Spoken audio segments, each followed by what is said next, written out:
प्रथमो अध्याय मेधा ऋषि का राजा सुरथ और समाधि को भगवती की महिमा बताते हुए मधुकैटभ का वध का प्रसंग सुनाना। विनियोग।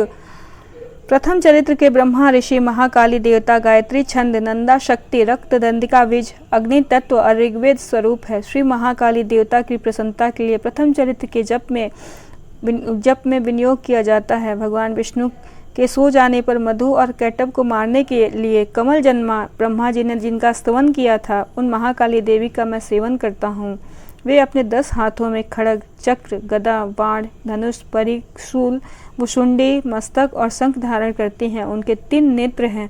वे समस्त अंगों में दिव्य आभूषणों से विभूषित हैं। उनके शरीर की कांति नीलमणि के समान है तथा वे 10 मुख और 10 पैरों से युक्त हैं। मार्कंडेय जी बोले, सूर्य के पुत्र सावर्णी जो 8वें मनु कहे जाते हैं, उनकी उत्पत्ति की कथा विस्तार पूर्वक कहता हूँ, सुनो। सूर्य कुमार सावर्णी भगवती महामाया के अनुग्रह से जिस प्रकार मनवंतर के स्वामी हुए, वही प्रसंग सुनाता हूँ। पूर्व काल की बात है। स्वरोचिष मनवंतर में सुरथ नाम के एक राजा थे, जो चैत्य वंश में उत्पन्न हुए थे। उनका समस्त भूमंडल पर अधिकार था। वे प्रजा का अपने औरस पुत्रों की भांति धर्म पूर्वक पालन करते थे। तो भी उस समय कोलाविंदवंशी नामक के क्षत्रिय उनके शत्रु हो गए। राजा सुरथ की दंड नीति बड़ी प्रबल थी। उनका शत्रुओं के साथ संग्राम हुआ। यद्यपि कोलाविंदवंशी संख्या में कम थे, तो भी राजा सुरथ युद्ध में उनसे परास्त हो गए। तब वे युद्ध भूमि से अपने नगर को लौट आए और केवल अपने देश के राजा होकर रहने लगे। समूची पृथ्वी से अब उनका अधिकार जाता रहा, किंतु वहाँ भी उन प्रबल शत्रुओं ने उस समय महाभाग राजा सुरथ पर आक्रमण कर दिया। राजा का बल क्षीण हो चला था, इसलिए उनके दुष्ट, बलवान एवं दुरात्मा मंत्रियों ने वहां उनकी राजधानी में भी राजकीय सेना और खजाने को हथिया लिया। सूरत का प्रभुत्व नष्ट हो चुका था, इसलिए वे शिकार खेलने के बहाने घोड़े पर सवार वहां से अकेले ही एक घने जंगल में चले गए।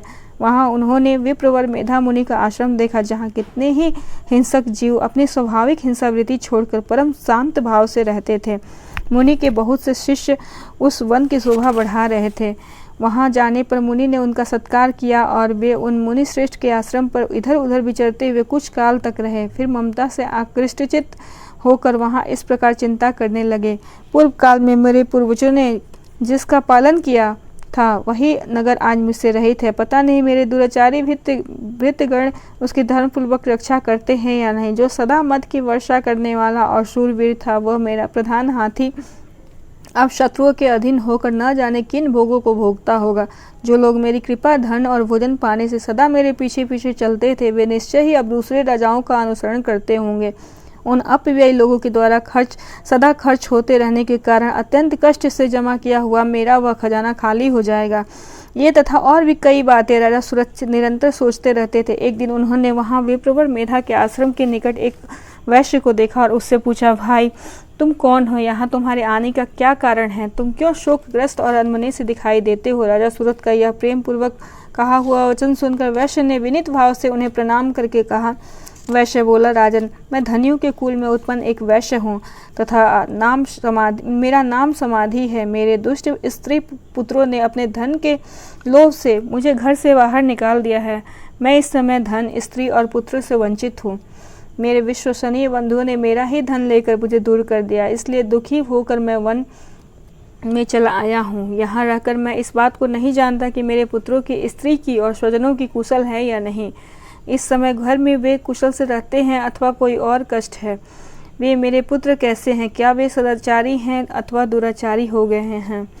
राजा ने पूछा, जिन लोभी स्त्री पुत्र के आदि ने तुम्हें धन के कारण तुम्हें घर से निकाल दिया, उनके प्रति तुम्हारे चित्त में इतना स्नेह का बंधन क्यों है? वैश्य बोला, आप मेरे विषय में जैसी बातें करते हैं वह सब ठीक है, परंतु क्या करूं, मेरा मन निष्ठुरता धारण नहीं करता। जिन्होंने धन के लोभ में पड़कर पिता के प्रति स्नेह, पति के प्रति प्रेम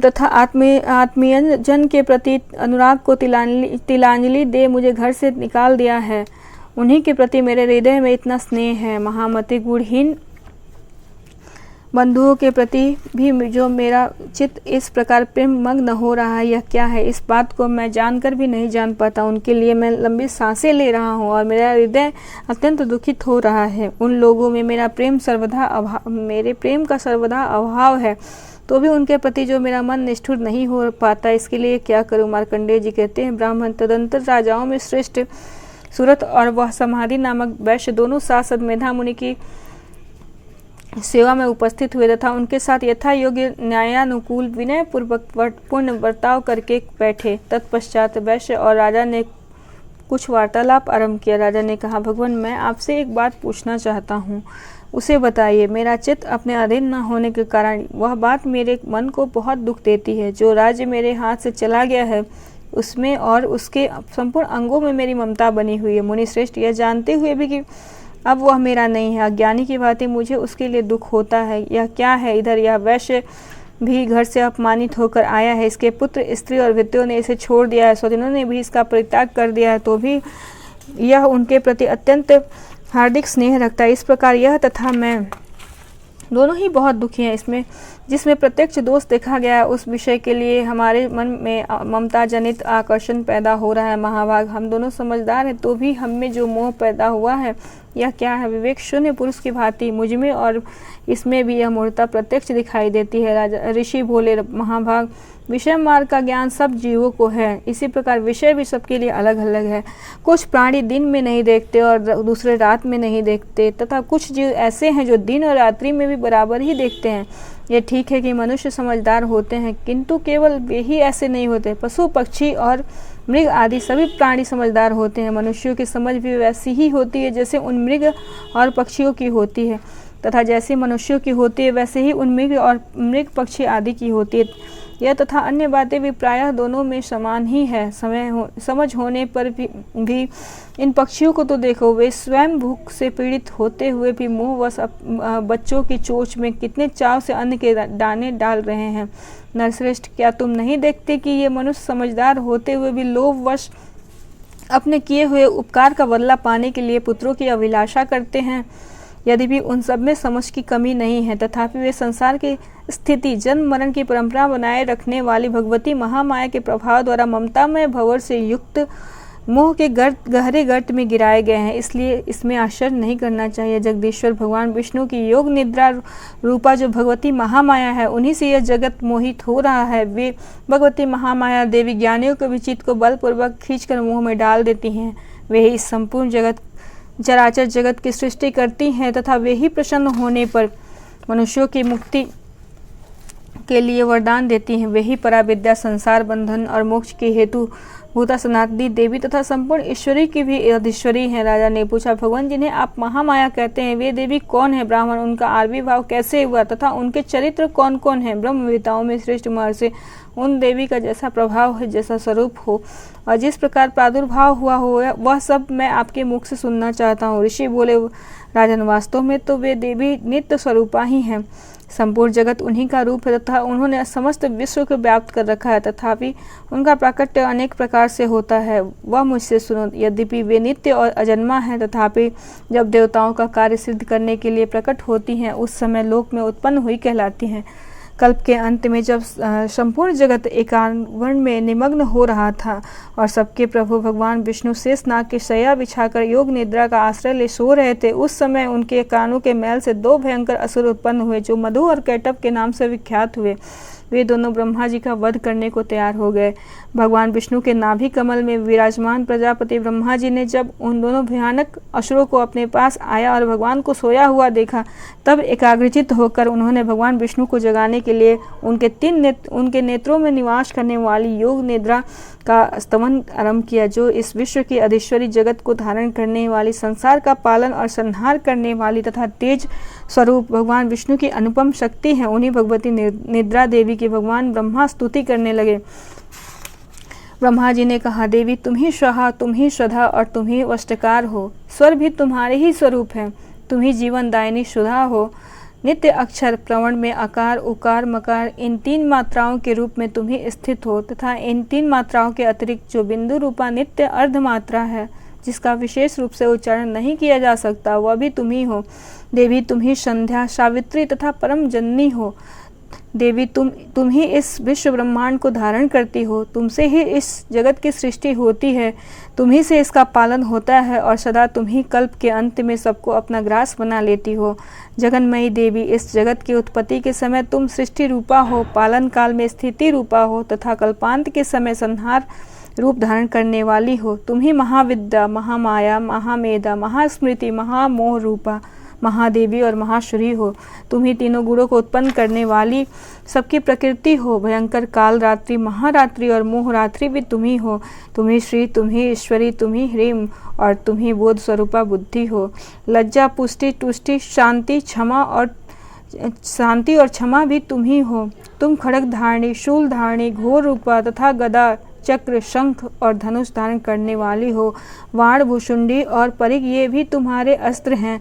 तुम सौम्य और सौम्यतर हो। इतना ही नहीं, जितने भी सौम्य एवं सुंदर पदार्थ हैं उन सबकी अपेक्षा तुम अत्यधिक सुंदरी हो।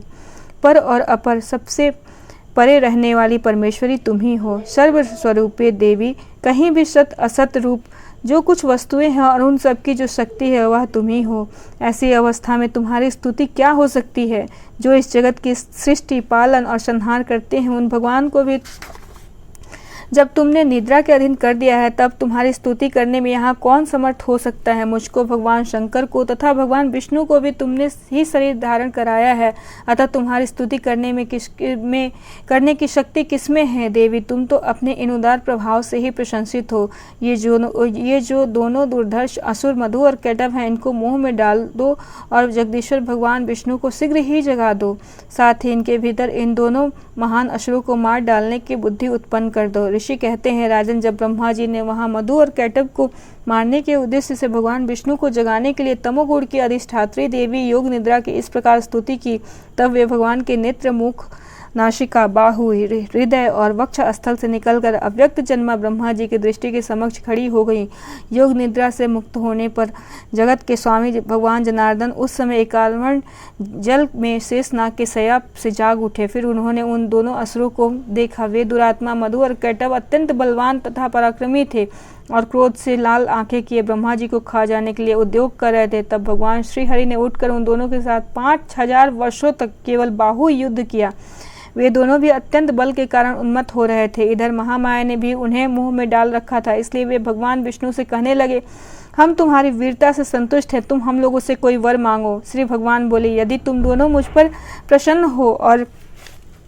हो तो अब मेरे हाथ से मारे जाओ। बस इतना सा ही वर मैंने मांगा है, यहाँ दूसरे किसी वर से क्या लेना है। ऋषि कहते हैं, इस प्रकार धोखे में आ जाने पर जब उन्होंने संपूर्ण जगत में जल ही जल देखा, तब कमल नयन भगवान ने कहा, जहाँ पृथ्वी जल में डूबी हुई न हो, जहाँ सूखा स्थान हो, वहीं हमारा वध करो।